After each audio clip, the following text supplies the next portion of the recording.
Welcome to my channel. My name is Spade Parkland. Welcome to Parkland Media. This video contains my fan theory for the show From on MGM+. This video contains spoilers. This video was not made from anything from MGM+ exclusive content. If the theory holds true, I just got it right. Subscribe, click the notification bell, thumb up the video, share your social media. If you want to support me and support the channel, you can join the channel membership, and or you can also support with the super thanks that is near the subscribe button. Thank you for watching, and I'll see you in the comment section.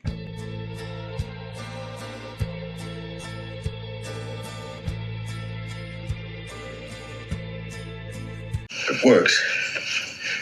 We're all walking back to town. And if it doesn't, what do you care, huh? No, if it's real, right? Why don't you let him do it? What? Not afraid to go outside. So give him your gun. See if these monster killers really work. One way or another, we get rid of a problem. But make up your mind. They're coming. How many are there? Oh, I can see a few. Are they close? They're getting a lot fucking closer. All right. Showtime. Hey, wait. You're not gonna let him do this, are you? He's a big boy. You can choose. We're over here, too. Boyd? Gotta be now. Going or not? Right. You have any second thoughts? You better get your ass right back here.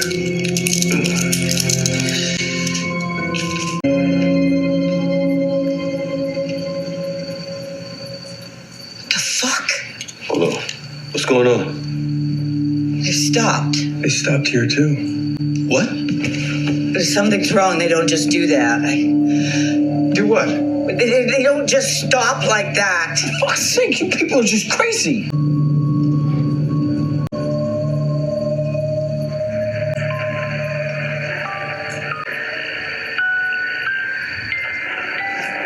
Hey, Jim.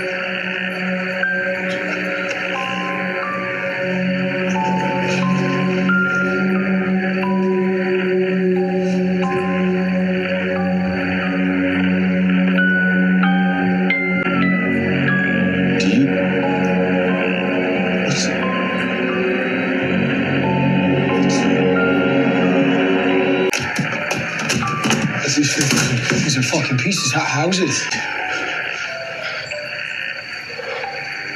What are they waiting for?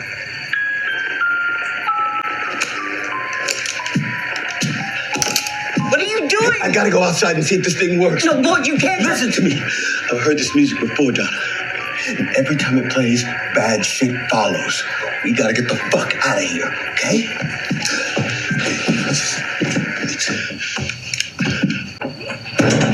Jesus, what the fuck? Fuck this, man. There's no way. There's no space under here. Hey, Jim. Hey, come here. Come. Come here. What? Whatever happens, be ready to run, okay?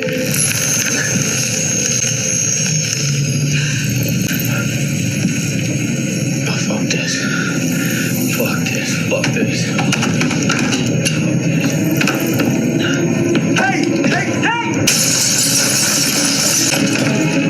I think the place where the RV had crashed is actually where the man in yellow may have been residing. The music box was playing and there was thumping going on underneath the RV. I think the man in yellow was underneath the RV, and that's what caused the creatures to actually stop. So I think that's the reason why the man in the yellow suit was at the RV when Jim was out there sulking, because the man in yellow's been out there the whole time. I guess in Fromville, I think time works differently than it does outside of the Pocket universe, and that's the reason why they have the whole bell, because right now it's not even close to dark yet.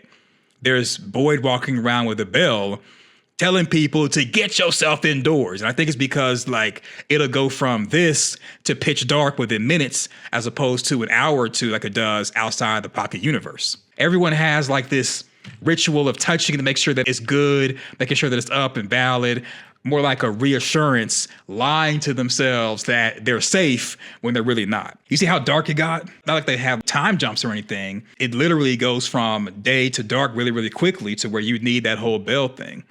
Can you imagine how it was before the Talisman stones, where they were just kind of like be out doing stuff? Next thing you know, it's dark and here come the creatures. Mom's securing everything, going through the ritual. She's doing the prayers. People are lying to themselves with religion. I mean, I'm just saying, in a place like this, where you're seeing creatures and you're seeing abominations and you're being hunted, you're kind of leaning towards escapism, would continue to do that. All of this stuff, all these rituals, escapism is necessary, in my opinion, for people to feel safe and feel comfortable.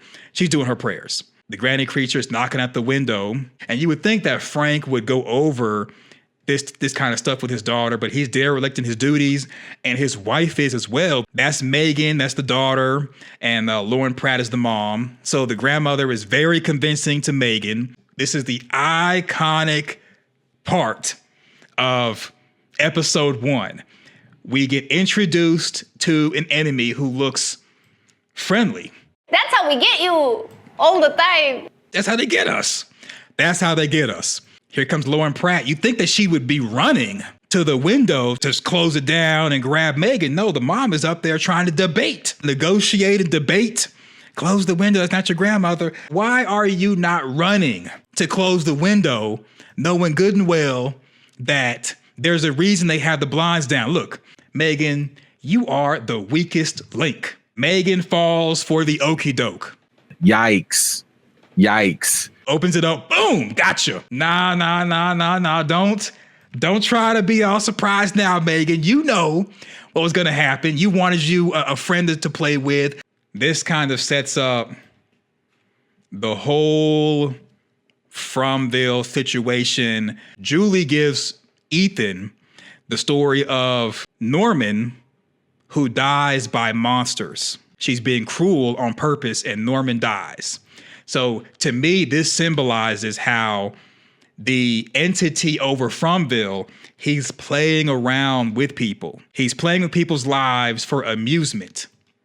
This could even be the man in the yellow suit, who I think is the game master, if you will. But the same way that Julie's is taking pleasure out of tormenting Ethan is the same way that I think the entity and the creatures take pleasure out of tormenting the people. So Norman dies, and Ethan's like, well, okay, bring him back to life by putting him in the Lake of Tears. And Julie's like, no.